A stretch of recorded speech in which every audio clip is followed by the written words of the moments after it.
boys and girls. This is the online reading instruction for Thursday, October 29th.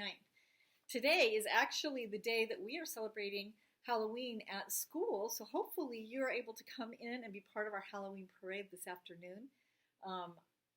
Fun times. But we're still learning today, right? No matter what we're doing, we're still learning today. We have two targets today. Let's talk about our first one. I can read and spell words with short U. We have been working on our spelling words all week. You've been working on your paper here as well, making sure making sure that you're really paying close attention to those words. We have some challenges, but that's okay with that. So make sure you're working with that, or up here as well. Could and head are our most difficult ones. So you make sure that you're working hard on that. Okay? And then we'll come to our next target. We've been talking a lot about buildings, remember, all week. Yesterday you wrote a story about your version of the Three Little Blank and the Big Bad Blank. I'm so excited to read those, and so I'll have you read them to me. So I hope that you're paying close attention to what things are made of. I don't think I would want to live in a house built of straw or sticks, okay, or mud for that matter. I would want to live in a house that was strong and warm and safe. Here are some vocabulary words. Read them before I say them, please. Refused. Materials. Shelter. Shelter. Collapsed means it fell down. Furious. Okay. And our high frequency words that I know you know by now so well. No worries, right? Because you are so good at these. Here they are. Are you ready? First word. 3. The number 3. Could. Questioning word. This could be made of logs. Live or live. Then. First one thing happens, then something else happens. 1, meaning the number 1. Okay? All right. Today you're going to read, I've included this story again for you, The Pigs, the Wolf, and the Mud. Okay? So go ahead and read it. Make sure you're paying close attention. Read it fluently, the way you speak. There's one part of it that I didn't include last time. I'm going to read to you right now, and it's talking about homes around the world. Okay? Let's look at this together. But will you read this whole thing online there? Homes around the world. There are many kinds of homes. People build their homes to fit the places where they live. And this is a picture with a caption by it. See the picture here? This home is built into rock. How would you like to live there? Very interesting. Okay. Here's another picture of a home, and it's got a caption by it. This home is made of wood, but it is also built above the water. Look at that. This is a good home for a wet place. There is a lot of water here. The stilts help keep this home dry. So the water could get high or low, but still it keeps the house dry. And they have a little bridge or a ramp. This is a good home for a hot place.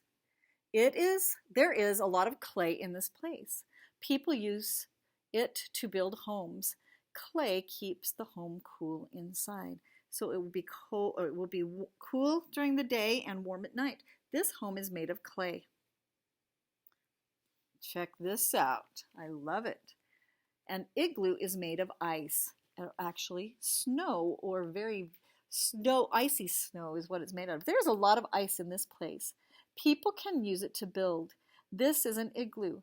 People don't live in igloos, but they are a good shelter from the cold. What is your home like?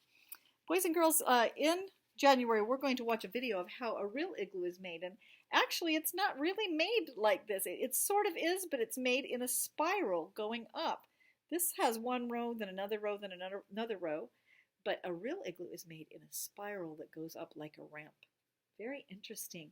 So we've been talking this week about homes and what homes we know and we see and what they're made of. We just read about some that are made of mud and clay and rock and ice.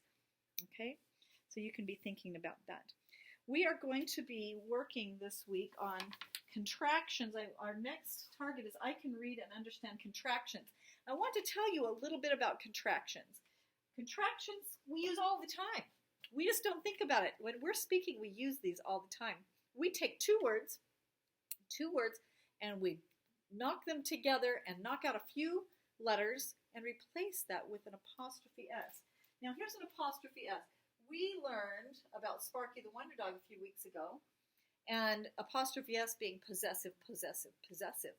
This is a different type of use for apostrophe S, okay? And I've got two examples right here. If I take the word it is, I can say, it is Monday, and we are going to do this, okay? Instead of saying it is, I usually say it's. It's Monday, okay? You do that all the time. It is my dog's bowl. It's my dog's bowl. So I've taken it and is, and I've knocked out the I. I've replaced it with the apostrophe to make it an S. It's. I could take he and is. He is my dad. But most often I say, he's my dad. Okay? I could say, he is very nice. But usually when I'm speaking, I say, he's very nice. Okay? It's a way of us taking two words and shortening it down, and I get rid of some letters. He is, I get rid of that I, and I put the apostrophe in place of it, and I use that. Okay? So today you have an activity for this, and we will be doing more with this as time goes on, but I want you to look at this activity page. Okay? A contraction is when you put two words together to make one word. He's is a shorter way of saying he is. The apostrophe stands for the missing letter. Read the two words and then write the contraction. So we have two words here, she is. Which would be the contraction? It's, she's, let's, or he's. Okay? You can choose which one it is, circle it, and write it in. Let me help you with one here. We don't use this very often. We use the contraction, but we don't use this part. This says let us. Okay?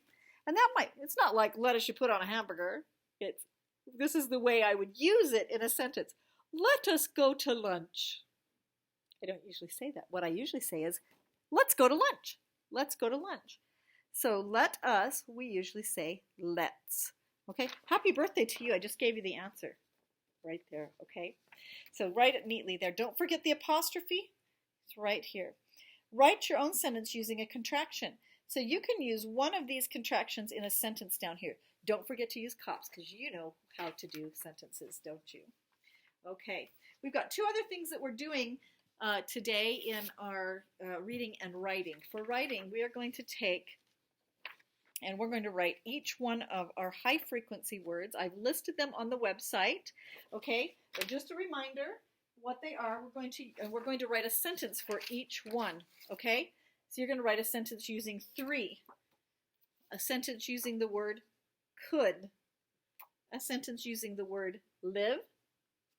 A sentence using the word then. And a sentence using the word one. And I'll have that listed on the website so you can tell which ones. The last thing you need to do today is have somebody give you a spelling test, okay? And you know that your spelling words, I dropped it, are here. Have somebody give you the spelling test. You see if you can do the best you can.